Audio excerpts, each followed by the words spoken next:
हम सब सीखते हैं, है ना? लेकिन क्या कभी सोचा है कि आखिर हम सीखते कैसे हैं? इसी बुनियादी सवाल का जवाब छुपा है एजुकेशनल साइकोलॉजी यानी शिक्षा मनोविज्ञान में। आज हम इसी की दुनिया में गोता लगाएंगे और ये सिर्फ स्कूल या किताबों की बात नहीं है, बल्कि ये तो वो चाबी है जिससे हम समझ सकते हैं कि इंसान अपनी पूरी जिंदगी में कैसे सीखता है और कैसे आगे बढ़ता है। अब जरा इस दमदार कोट पर नजर डालिए। रॉबर्ट एस वुडवर्थ कहते हैं कि साइकोलॉजी ने पहले अपनी आत्मा खोई, फिर अपना दिमाग खोया और फिर अपनी चेतना भी खो दी, लेकिन उसके पास अब भी एक तरह का व्यवहार है। क्या कमाल की बात है! ये एक लाइन में मनोविज्ञान के पूरे सफर की कहानी बयां कर देती है।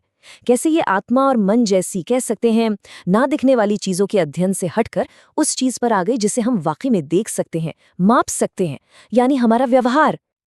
तो शिक्षा मनोविज्ञान तक पहुंचने से पहले ये समझना जरूरी है कि खुद मनोविज्ञान का सफर कैसा रहा है।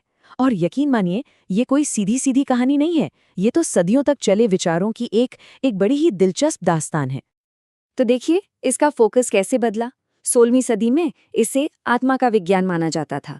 अब आत्मा को कौन माप सकता है ना? फिर 17वीं सदी आते आते बात मन के विज्ञान पर आ गई।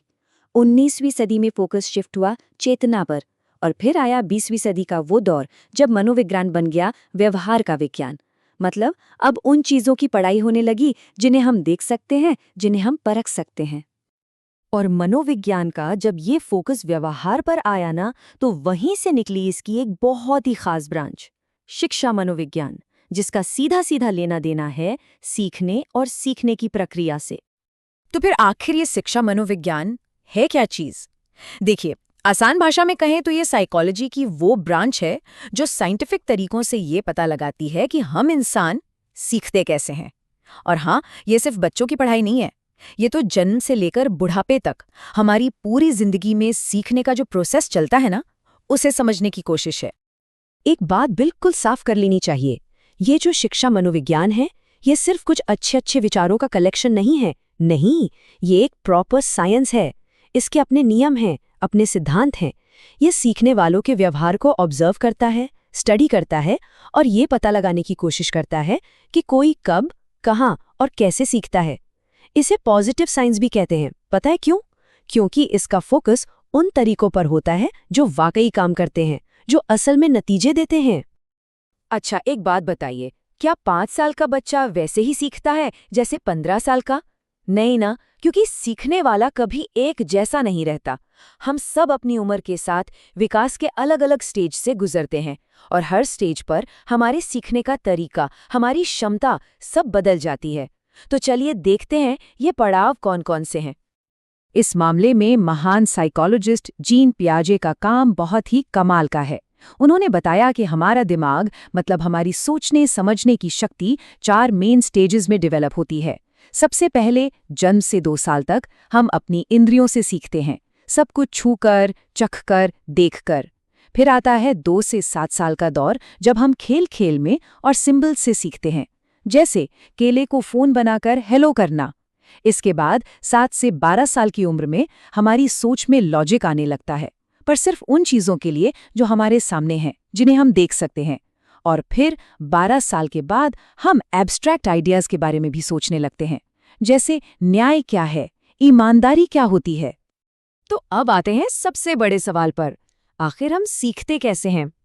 देखिए, इसका कोई एक सिंगल सीधा साधा जवाब तो है नहीं, लेकिन हाँ, कुछ बहुत ही जबरदस्त थ्योरीज हैं जो इस पूरे प्रोसेस को समझने में हमारी मदद करती हैं।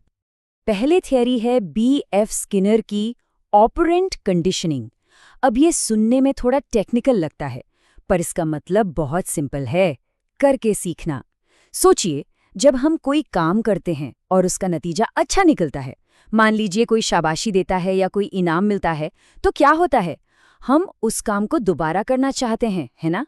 बस यही है, अच्छे नतीजे हमारे उस व्यवहार को और पक्का कर देते हैं। लेकिन क्या हम सिर्फ करके ही सीखते हैं? एल्बर्ट बंदूरा ने कहा नहीं।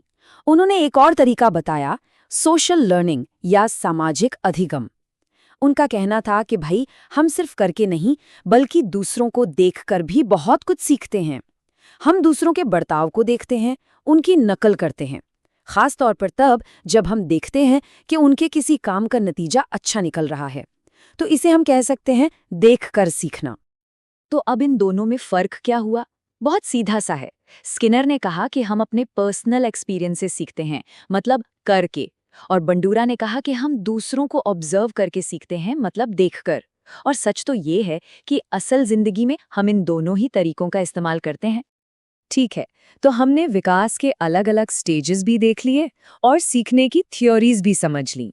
लेकिन अब सवाल ये उठता है कि इन सब बातों का मतलब क्या है?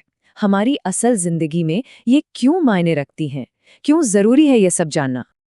तो सवाल फिर वही है कि अगर किसी को बेहतर ढंग से सिखाना है या बेहतर ढंग से सीखना है, तो उसके लिए साइकोलॉजी को समझना इतना ज़रूरी क्यों है? इसका जवाब छिपा है इसके प्रैक्टिकल फ़ायदों में। सोचिए, एजुकेशनल साइकोलॉजी एक टीचर को हर स्टूडेंट को एक व्यक्ति के तौर पर समझने में मदद करती है। इससे उन्हें ये पता चलता है कि कौन सा टीचिंग मेथड किसके लिए सही रहेगा। ये सीखने वालों को मोटिवेट करने के नए नए तरीके बताती है। इसकी मदद से एक पॉजिटिव और सपोर्टिव माहौल बनाया जा सकता है जहां हर कोई सीखना चाहे। और तो और जो एग्जाम या टेस्ट होते हैं ना, उनको भी बेहतर बनाने में ये मदद करती है। कुल मिलाकर ये पूरे सिखाने सीखने के प्रोसेस को कहीं ज्यादा असरदार बना देती है। तो चलिए इस चर्चा को एक सवाल के साथ खत्म करते हैं। जरा सोचिए, स्किनर की करके सीखने वाली थ्योरी और बंडूरा की देखकर सीखने वाली थ्योरी, इन दोनों में से कौन सी थ्योरी किसी के भी सीखने के तरीके को बेहतर ढंग से समझाती है? इस पर एक बार सोचिएगा जरूर। शायद अपने खुद के सीखने का स्टाइल भी और अच्छे से समझ में आ जाए।